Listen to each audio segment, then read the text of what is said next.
Cost codes. Part 4. Filtering cost codes.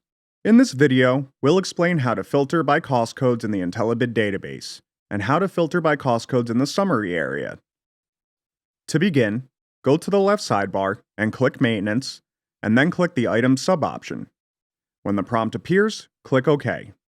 Next, go to the bottom right of the Item Maintenance window and click the Cost Code button. A window appears where you'll see IntelliBid's preset cost codes.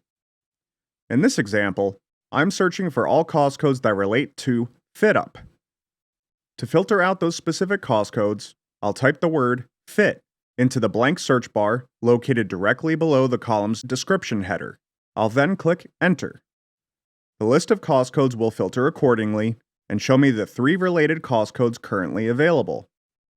To perform another search, simply click on the filter icon over to the left of the search bar, and it will reset the search filter to default. Cost codes can also be filtered in the summary area.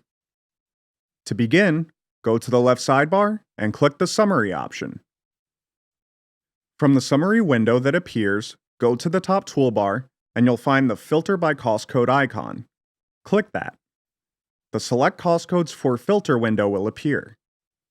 We can see all of our cost codes listed to the left. Above that list is a field that we can use to filter the list of cost codes. We'll search for the FitUp related cost codes again.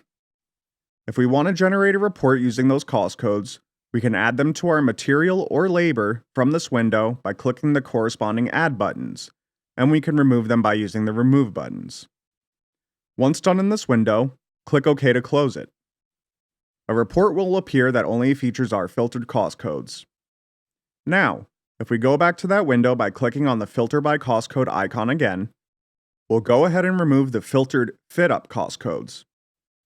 Next, we'll create a report for the feeder cost code by adding it to the Material Cost Codes box and to the Labor Cost Codes box. Click the OK button to close the window. Now a report will be generated that only shows the items that feature the feeder cost code. Thanks for watching this Conest tip video. Like this video and subscribe to our channel to get more tips and to keep up to date with Conest software systems.